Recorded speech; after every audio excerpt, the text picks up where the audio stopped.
Good morning, everyone. I hope you all are enjoying the festivities here during Super Bowl week. I think we all can agree that we are in store for a great game and a Super Bowl for the Bucks. And no, I'm not just saying that because I have to. But in all seriousness, I am looking forward to the game on Sunday, just like I'm sure the rest of you are. Super Bowl week is a great chance for all the fans to get pumped up for Super Bowl Sunday and a great way to learn more about the players and coaches that will be participating in the big game. The media here does a great job covering Super Bowl week, and this is the one week where I actually let them ask me questions that I've been avoiding for months. But seriously, I look forward to talking to the media every year during Super Bowl week and addressing concerns that fans may have or just questions about what we are doing to constantly improve the game and make it a great, safe, and enjoyable experience for everyone involved. Before I take questions from the media, I would like to address a topic that I know a lot of you all have been hearing a lot about. I know a lot of you may not believe this, but I do watch my fair share of television. Lately, I've been seeing so many reports and so many people talking about how bad of a job the NFL is doing when it comes to concussions and the way we as a league go about protecting our players. So many things have been said about the NFL and what exactly we are doing to help eliminate concussions, and today I plan on answering all of your questions on just that. I am not going to sweep things under the rug and try to avoid or not talk about things that the NFL has done wrong in the past regarding concussions and how we handle things. This all started in 2005 when Dr. Bennett Omalu first discovered chronic traumatic encephalopathy, also known as CTE. Dr. Omalu first discovered this by performing an autopsy on the brain of former NFL player Mike Webster. Dr. Omalu discovered serious damage to Mike Webster's brain and concluded that this was a result of repetitive hits to the head. Something that can cause serious brain damage is a concussion. A concussion is a traumatic brain injury caused by a hard force directed to the head. This can sometimes cause a temporary impairment of body functions. In other words, a concussion can sometimes cause you to not be able to temporarily move.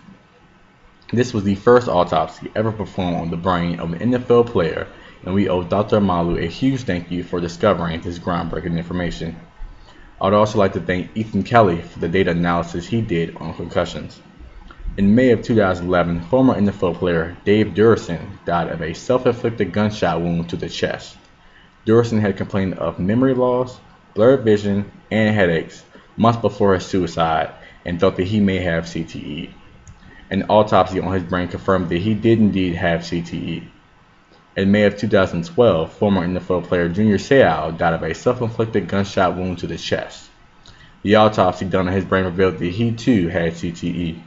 These are two very unfortunate cases of two great players committing suicide due to the damage their brains suffered by taking multiple hits to the head in the game of football. I'd like to give my condolences to the Seau family as well as the Durison family. Thomas Drysdale has written a great article on CTE and the damage that helmet-to-helmet contact can cause on players, and we appreciate the information that he has provided us with. After all of this information and news came out, we have had multiple former players file lawsuits against the NFL. More than 80 lawsuits from 2,000 former players were all put into one lawsuit filed in the Federal District Court for the Eastern District of Pennsylvania. According to lawyer Jay Harris, the complaint was that the NFL covered up and hid long-term effects of concussions and that the NFL failed to implement proper guidelines to decrease the risk of concussions. All these former NFL players claimed that they were suffering from different types of concussions that they all suffered while playing in the NFL. On April of 2015, the NFL reached a settlement with former players and agreed to pay $675 million to a monetary award fund that would award money to these retired NFL players. We take pride in taking care of our players here in the NFL, both current and past players. We failed these players in the past and have tried to correct our past failures in order to better protect our players from serious brain injuries that these former players have suffered. Unfortunately, we still did not have the right rules and policies in place to protect our players the best we could. Arthur Lazarus brought to our attention an incident that happened on the opening day of the 2010-2011 season between the Philadelphia Eagles and the Green Bay Packers. In this game, quarterback Kevin Kolb was slammed headfirst into the turf, and linebacker Stuart Bradley was hit in the head by a teammate's thigh. Both players clearly were dazed and shouldn't have been taken out the game immediately and not been able to return. Unfortunately, both players were allowed to return to the game shortly after both of them clearly took shots to the head and were in no shape to go back into the game. Both players then ended up missing their games the week after that due to the concussion protocol that we had at the time.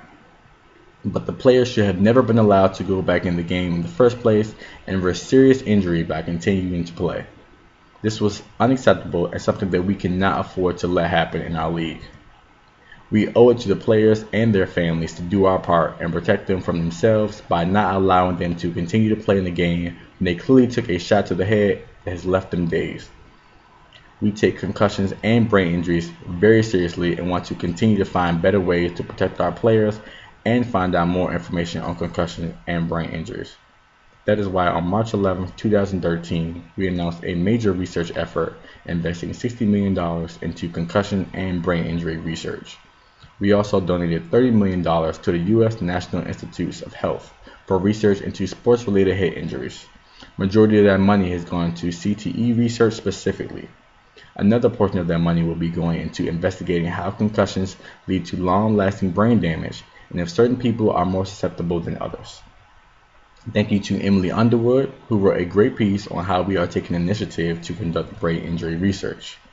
We have also made rule changes to help limit concussions and brain injuries. One of these rule changes is the helmet rule that we put into place last season. This new helmet rule calls for a 15-yard penalty if a player lowers his head and initiates contact with his helmet against his opponent. A player can also be ejected or later fined based on the severity of the hit.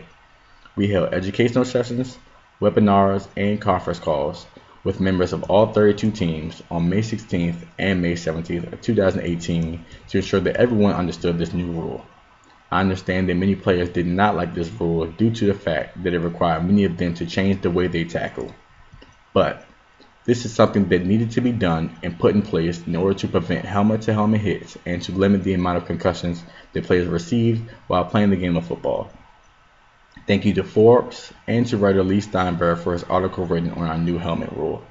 The main purpose for creating this new rule change was to lower the amount of concussions in the NFL, and we did just that. After our new helmet rule, concussions in the NFL dropped by nearly 30%. Concussion cases dropped from 190 to 135. This is a 29% decrease. We still have some work to do and need to get the amount of concussion cases dropped down even further, but we are definitely headed in the right direction. Thank you to France24 for their article written on our drop in concussion cases after our new helmet rule change. Despite the recent drops in concussions, I understand that some parents and family members are still concerned about letting their children play football. I was reading an article the other day on CNN by Kelly Wallace. She was talking to multiple parents and getting their takes on how they feel about their children playing football. Many of them were aware that concussions have dropped in the NFL dramatically, but many of them still felt like the risk of brain injuries and concussions were still very high. Recently, other members of my staff and I have been talking with many parents in order to get their opinions on what we can do to make the league more safer for them to allow their children to play football. With all the recent media coverage of concussions, brain injuries, and all the lawsuits filed against the NFL, many parents have taken their children out of college football. Some of these college football players have even made the decision themselves to no longer play football. I talked to a former college football player by the name of Jeffrey, who told me that he no longer wanted to play football anymore because he did not want to risk getting seriously hurt and possibly suffer damage to his brain from all the hits that he's previously taken over the years. I have also talked to other former college football players like a young man by the name of Lahis, who told me that he understands that football is a dangerous sport, but it is just as dangerous as hockey, horseback riding, or riding a bike, and there is always the possibility of getting hurt. As a parent, I definitely understand the concern. I know that parents and family members just want to keep their children safe. We are right with the parents and want to do the exact same thing. We want to keep all our players as safe as possible and are constantly making changes to make the game safer. It is not good for our league for players to consistently get hurt, especially with something as serious as concussions. This does not make us look good and does not help us with getting young athletes to play for our league. That is why we made changes like coming up with the helmet rule in 2018. That is why we prohibited leaping block attempts on field goals and extra point plays in 2017. That is why in 2017 we gave defensive player protection to receivers running passing routes. That is why in 2016 we prohibited all chop blocks and horse collar tackles. We understood that many concussions and helmet-to-helmet plays took place during kickoffs, so we made an effort to increase touchbacks by moving the kickoff from the 20-yard line to the 25-yard line in 2016. In 2015, we prohibited defenders from pushing teammates on the line of scrimmage, and in 2014, we prohibited blockers from rolling up on the side of a defender's leg. Thank you to our Play Smart, Play Safe Foundation for highlighting all of our rule changes over the past decade. In closing, the NFL wants nothing more than to keep its players safe and to make the game as safe as possible.